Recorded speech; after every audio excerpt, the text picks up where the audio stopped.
तो बिस्मिल्लाहिर्रहमानिर्रहीम। हम शुरू करते हैं पैरासाइटोलॉजी। अच्छा, पैरासाइट हम पढ़ेंगे सिस्टम वाइज।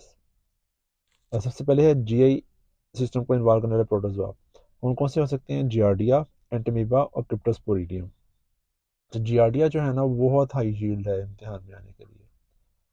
ठीक है, जियार्डिया से इन्फेक्शन को कहते हैं जियार्डियासिस। पेशेंट को हो गया होगा क्या कि इसको हिस्ट्री होगी सफ़र की, नॉर्दर्न एरियाज की या इस तरह की कोई चीज़। ठीक है, तो पेशेंट प्रेजेंट होगा, उसने किसी चश्मे का पानी पिया हुआ है, किसी जगह पे सैर करने गया था, तो आएगा आपके पास क्रोनिक डायरिया के साथ। और डायरिया कैसा होगा? मैल एब्जॉर्प्शन वाला डायरिया होगा। ठीक है, मैल एब्जॉर्प्शन से क्या मुराद है कि पेशेंट को फैट आ रही होगी उसके अंदर। ठीक है, ब्लोटिंग, फ्लैचुलेंस और फाउल स्पेलिंग, फैटी डायरिया होगा उसको। ठीक है। अच्छा, जो कि वाटर के अंदर होता है, जिसमें जैसे मैंने कहा कि हिस्ट्री होगी कि चश्मे का पानी पिया होगा। तो ये इसका डायग्नोसिस कैसे होगा? हम लोग स्टूल का एग्जामिनेशन करवाएंगे प्री पेशेंट का। स्टूल का एग्जामिनेशन पे हमें क्या मिलेगा? इस तरह के मोटाइल जो है वो ऑर्गेनिज्म मिलेंगे सिलिएटेड, जिनकी ये वाली शेप होगी इस तरह की। ठीक है, तो ये वाला जो स्ट्रक्चर है ये कहलाता है ट्रोफोजाइट, और ये वाला स्ट्रक्चर जो है कहलाता है सिस्ट। ठीक है। अच्छा, जीआरडी की ट्रीटमेंट इज मेट्रोनिडाजोल और सीवियर केसेस में टिनिडाजोल। मेट्रोनिडाजोल का अल्टरनेटिव है टेनिडाजोल। ठीक है। अच्छा, जीआरडी की तरह का एक ऑर्गेनिज्म है एंटमीबा। एंटमीबा हिस्टोलिटिका का जो डिजीज होती है इसको कहते हैं एमीबियासिस। एमीबियासिस जो है ये क्या काम करता है? ये आपकी जो कोलन की वाल होती है उसको इरोड करता है, सुपरफिशियल लेयर्स के अंदर बैठ जाता है जाके। जो भी चीज़ इरोड करेगी वो आपको ब्लडी डायरिया करवाती है। ठीक है, अमीबा का डायरिया और जो जियार्डिया का डायरिया है, इनमें फ़र्क ये होता है कि जियार्डिया के डायरिया के अंदर ब्लड नहीं होता, इसमें कोई ब्लड, नो ब्लड, इसमें ब्लड नहीं आएगा। ठीक है, जबकि एंटमीबा के साथ पेशेंट को ब्लडी डायरिया हो सकता है। ब्लडी डायरिया का दूसरा नाम होता है डायसेंट्री। ब्लडी डायरिया को हम डायसेंट्री भी कहते हैं। ठीक है, यहाँ से इन्वेट करेगा, इन्वेट करके ब्लड वेजल्स में जाएगा। ब्लड वेजल जो है ना वो हमारे जो गट का जो ब्लड होता है वो जब पोर्टल वेनस सिस्टम के थ्रू लिवर में से जाता है। ठीक है, तो लिवर एब्सेस की बड़ी इंपॉर्टेंट काज इज एंटीमीबा हिस्टोलिटिका। ठीक है, तो लिवर एब्सेस वाला पेशेंट कैसे प्रेजेंट करेगा? उसकी हिस्ट्री होगी डायरिया की, और अब आपके पास आएगा राइट अपर क्वाड्रेंट पेन के साथ और फीवर के साथ। ठीक है, right upper quadrant pain, right hypochondrium pain, और क्या कहते हैं उसको, फीवर, जॉन्डस, हल्का फुल्का जॉन्डस भी हो सकता है लिवर एब्सेस के अंदर पेशेंट को। और हिस्ट्री में हो सकता है आपको मिल जाए, डायरिया की हिस्ट्री मिल जाए। ठीक है। अच्छा, कोलोनोस्कोपी करें तो जैसे मैंने कहा कि ये आपकी कोलन को इन्वेट करता है, तो आपको वहां पे अल्सर्स मिलेंगे। ठीक है, फ्लास्क शेप्ड अल्सर्स मिलेंगे।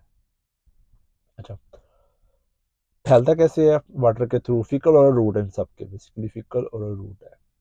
तो हम लोग इसको डिटेक्ट कैसे करते हैं? ऑर्गेनिज्म को डिटेक्ट करने के लिए डायरेक्ट उसको आई से देखना और सीरम के अंदर उसकी एंटीजन्स को डिटेक्ट करना। ठीक है। अच्छा, जो कि मैंने कहा कि ये जो है ना सिर्फ ब्लड वेजल्स को इन्वेट करते हैं बल्कि आरबीसीज को भी इन्वेट कर जाते हैं। अगर आप लोग गौर करें तो ये ऑर्गेनिजम्स हैं जो आरबीसीज के अंदर घुसे हुए हैं। ठीक है, बेसिकली आरबीसीज छोटे होते हैं, ये ऑर्गेनिज्म ने आरबीसीज को खाया हुआ है। समझ गया नहीं? ऑर्गेनिज्म, क्योंकि प्रोटोजोआ बड़े बड़े होते हैं, ये आप माइक्रोस्कोप से नजर भी आ जाते हैं। तो ये बेसिकली ये पूरा एक ऑर्गेनिज्म है, इसने आरबीसीज को खाया हुआ है। ठीक है। अच्छा, इसकी ट्रीटमेंट के लिए भी हम लोग पेशेंट को मेट्रोनिडाजोल देते हैं, फ्लैजिल देते हैं। ठीक है, प्रिमोमाइसिन और आइडोक्विनोल उन पेशेंट्स में जिनमें ये मेट्रोनिडाजोल नहीं दे सकते तो उनमें हम लोग ये दवाइयाँ दे सकते हैं। अच्छा, जो पेशेंट्स होते हैं HIV वाले, HIV एड्स वाले, वो क्या होते हैं, वो इम्यूनो कम्प्रोमाइज होते हैं। उनके अंदर जो ऑर्गेनिज्म काम करते हैं दैट इज क्रिप्टोस्पोरिडियम, आइसोस्पोरा और माइक्रोस्पोरा। मैंने इसको याद रखने का तरीका बनाया होता है कि स्पोर वाले ऑर्गेनिज्म जिनके नाम में स्पोर आता है वो जो है वो HIV के अंदर ज़्यादा प्रेवलेंट है। ठीक है, ये किस तरह के नज़र आते हैं, ये इस तरह के एसिड फास्ट नज़र आते हैं, एसिड फास्ट नज़र आते हैं ये। ठीक है, तो क्रिप्टोस्पोरिडियम की ट्रीटमेंट के लिए जो हम पेशेंट्स को नाइट्रोक्सानाइड देते हैं। ठीक है, क्रिप्टोस्पोरिडियम के बारे में याद रखने वाली बातें क्या क्या हैं। नंबर 1, एक तो एड्स के पेशेंट में होता है, दूसरा एसिड फास्ट होता है, और तीसरा इसकी ट्रीटमेंट में हम लोग नाइट्रोक्सानाइड देते हैं। अच्छा, नेक्स्ट इज CNS। कौन कौन से प्रोटोजोआ हैं जो CNS का इन्फेक्शन करवाते हैं? टोक्सोप्लाज्मा, निगलेरिया और ट्राइपैनोसोमा ब्रूसाई। अच्छा, तो टोक्सोप्लाज्मा गोंडाई जो है ये आ, हर पेशेंट्स को जो कि जिनका इम्यून सिस्टम ठीक है उनमें भी काम कर सकती है, और जो पेशेंट्स HIV पॉजिटिव हैं, जो इम्यूनो कम्प्रोमाइज हैं, उनमें भी ये काम कर सकती है। वो तीसरा, अगर माँ को हो तो ये बच्चे में भी ट्रांसफर हो जाती है, इसको कहते हैं कंजेनिटल टोक्सोप्लाज्मा। ठीक है, तो तीन तरह के मैकेनिज्म है, मीन्स कि एक वो लोग जो नॉर्मल हैं, दूसरा इम्यूनो कम्प्रोमाइज, और तीसरा कंजेनिटल। अच्छा, जो लोग इम्यून कॉम्पिटेंट हैं उनके अंदर इसका जो इन्फेक्शन है वो बड़ा वो होगा, स्लो सा होगा, लेकिन जो पेशेंट्स हैं HIV वाले, उनके अंदर ये रिंग इनहांसिलियन के तौर पे आते हैं। रिंग इनहांसिलियन से क्या मुराद है, अगर आप गौर करें तो ये CT स्कैन है, सॉरी MRI है। अगर आप गौर करें तो ये एक छोटी सी लियन है, लियन के गिर्द वाइटिस जो पोर्शन है इसका हम कहते हैं रिंग एनहांसिंग लियन। तीन लियंस पड़ी हुई हैं इसके अंदर, एक ये और एक ये।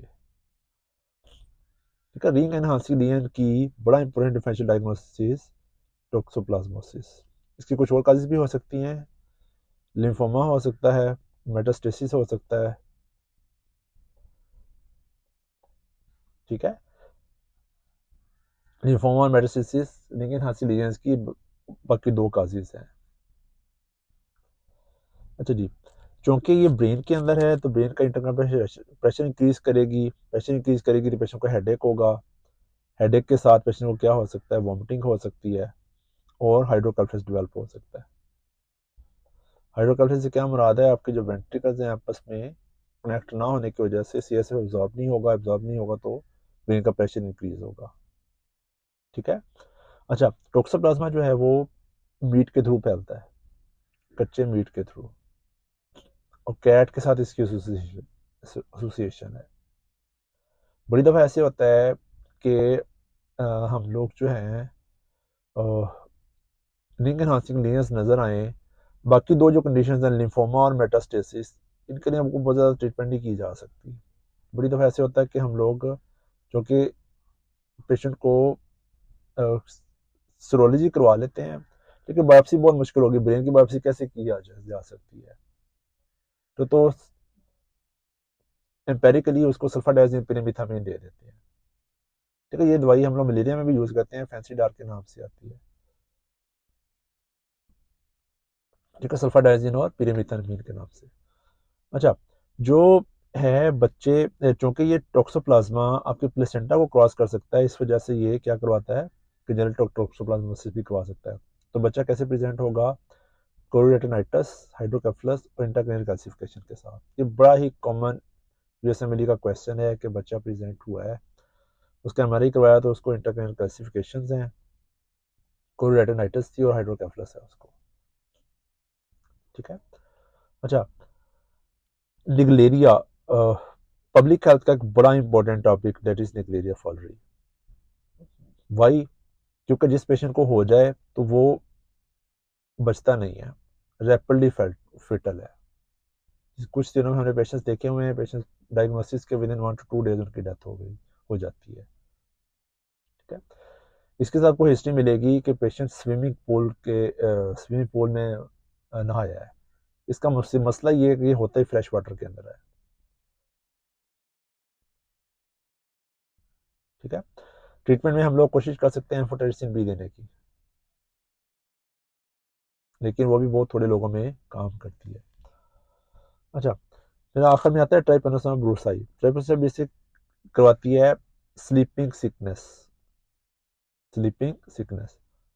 Patient Altered state of consciousness में रहता है, मीन्स के नींद के अंदर रहता है।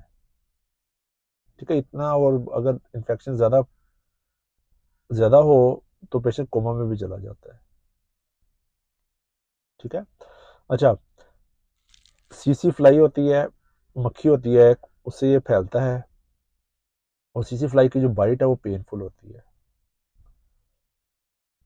ठीक है, अच्छा, इसको डायग्नोज कैसे करते हैं? ब्लड स्मीयर के ऊपर हम लोग इस तरह का ये ऑर्गेनिज्म नजर आता है, ब्लड स्मीयर के ऊपर ट्राइपोमेस्टिक गोट कहते हैं। ठीक है, अच्छा, सीसी फ्लाई के लिए दवाई कौन सी यूज की जाती है? सुरामीन और मिलरेस्ट्रोप्रोल, जो दोनों ही यूज की जाती है। ठीक है, ट्राइपेनोसोमा ब्रूसी का सवाल जो आता होता है, उसमें जो चीज़ पूछी जाती है, और सीसी फ्लाई पूछी जाती है, दूसरा ट्राइपोमेस्टिक गोट पूछा जाता है। निगलेरिया फ्लेरी का जो सवाल आता है, इसके अंदर फ्रेश वाटर पूछा जाता है। ठीक है, और टोक्सोप्लाज्मा का तो एक एक लफ्ज़ जो है ना वो इम्पोर्टेंट है। इसकी हर चीज़ जो है ना वो कौन सी है, नेगेटिव हेट्रोफाइल एंटीबॉडीज, इसका मीट से फैलना, इसका क्या कहते हैं, इसकी मेडिसिन, इसका कंजेनिटल टोक्सोप्लाज्मोसिस, ये सारा जाना हाई यील्ड है। अच्छा, ऐसे प्रोटोजोआ जो ब्लड के अंदर इन्फेक्शन करवाते हैं, उनमें सबसे इंपॉर्टेंट है मलेरिया। पूरी दुनिया में most common cause of death due to infection इस मलेरिया। ठीक है, मलेरिया और नमोनिया, ये दो इन्फेक्शन हैं जो पूरी दुनिया में most common cause of death और मोर्बिडिटी है। अच्छा, मलेरिया के 4 तरह के ऑर्गेनिज्म होते हैं: विवेक्स, ओवेल, फेल्सिपेरम और प्लाज्मोडियम मलेरियाई।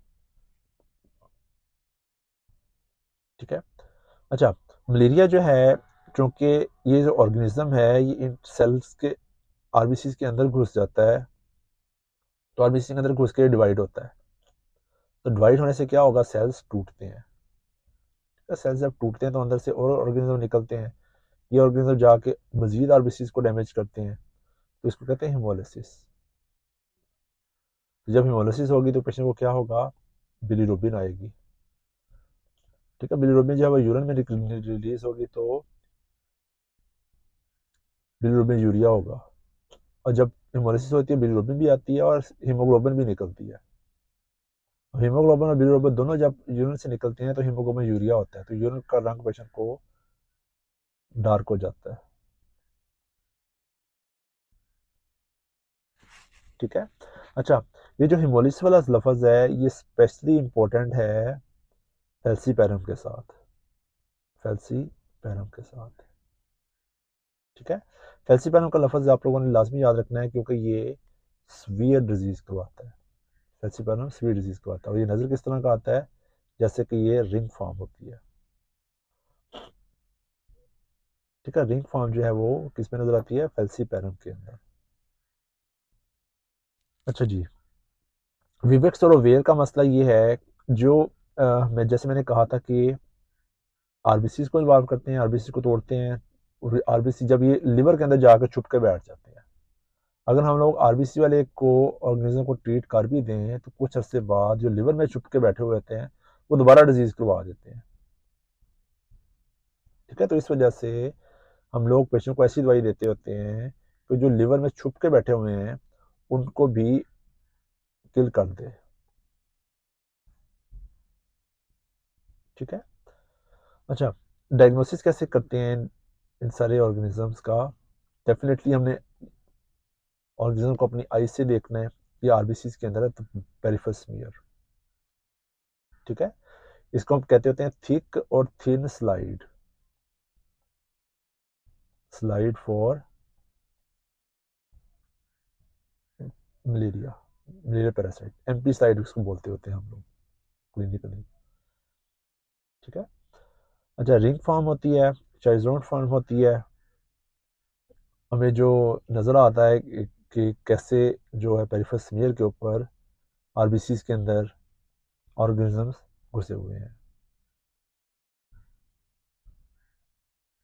ठीक है, अच्छा ट्रीटमेंट के लिए हम लोग पेशेंट को एंटी मलेरियल मेडिसिन देते हैं। एंटी मलेरियल मेडिसिन कौन कौन सी हैं? क्लोरोक्वीन है, क्विनीन है, मेफ्लोक्विन है, टोवाक्विन है, प्रोगुआनिल है,